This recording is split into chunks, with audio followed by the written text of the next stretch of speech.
Hello Matt, thank you for your time today. I'd like to get straight into discussing Sam with you.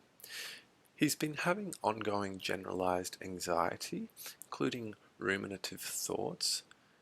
He's having social anxiety, including avoiding expressing his opinions even with his friends, as well as traits of attention deficit hyperactivity disorder, including poor concentration and forgetfulness, and it's manifesting as functional impairments in both his social and work settings. Sam is currently unemployed, and he admits that this is only acting to cause more anxiety for him.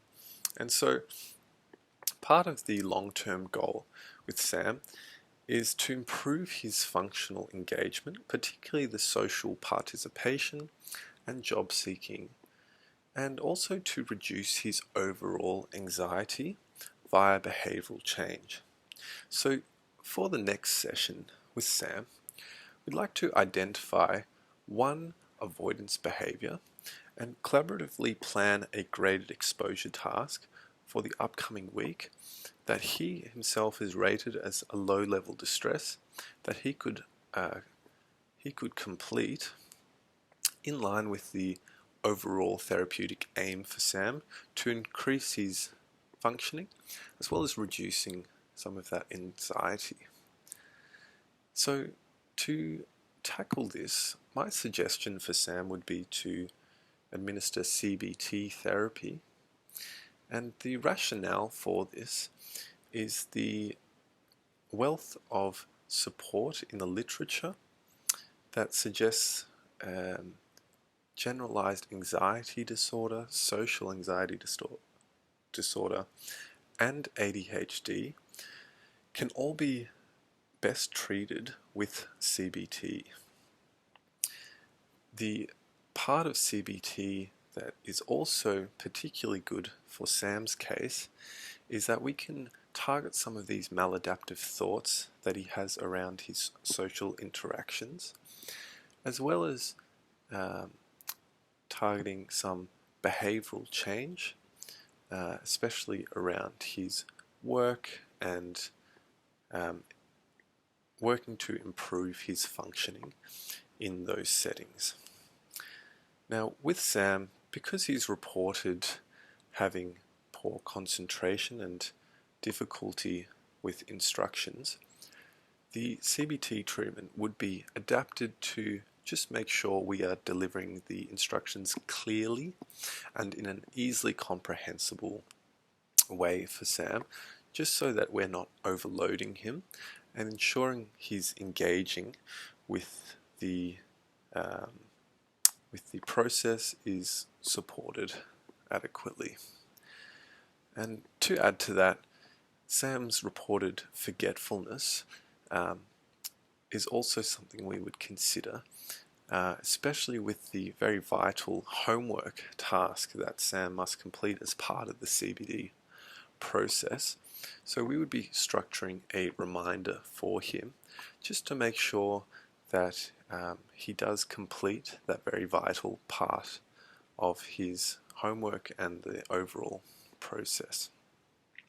Now, as a clinician, it is my responsibility to make sure I've got the most up-to-date and most relevant training around CBT to make sure that Sam is getting the support and most optimal outcome from the delivery of this CBT.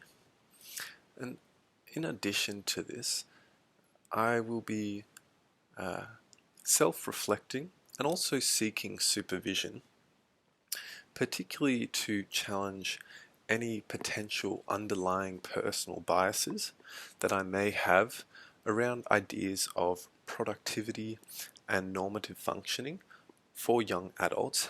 And this is to make sure that I'm aware and also ensure that the delivery of the CBT is ethical and unbiased. So, I would like to now go through a step-by-step of what the next session would look like. I'd like to start it with Sam with a check-in on his current state and his anxiety levels at the start of the session, as well as giving space to reflect on the past week and bring up any events or situations that were challenging for him and anxiety-inducing that he could report to me on.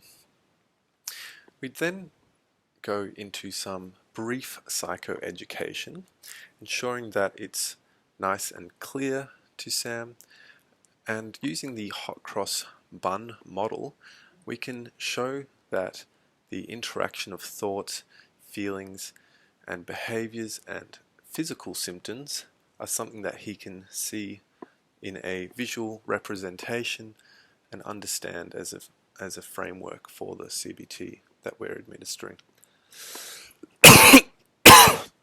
Excuse me. So from there, we would start the case formulation and graded exposure. We'd be discussing Sam's thoughts and behaviors and how they might be maintaining this anxiety and avoidance. And collaboratively, we would create a fear hierarchy where he can rate certain tasks from a scale of 0 to 10. And from there, we can find a low distress task that we could use as an initial exposure. From there, we could make a SMART goal with Sam, something that he could do for one time, and that is low distress, and that we could see that he could complete within the next week, such as sending one email, but that really comes down to what Sam feels comfortable with and what we find out through the CBT. From there, we would use real-life examples to identify anxious thoughts, particularly around social judgment, and we could use a basic monitoring thought sheet or a testing anxious appraisals worksheet to really write these things down and work through them one by one. From there, we would collaboratively choose that one graded homework task and make sure that he understands that, either to record anxiety before and after event or log automatic thoughts in one social interaction. And from there, we would review the session and set an agenda for the next session, and where we could go deeper into detail. Thank you.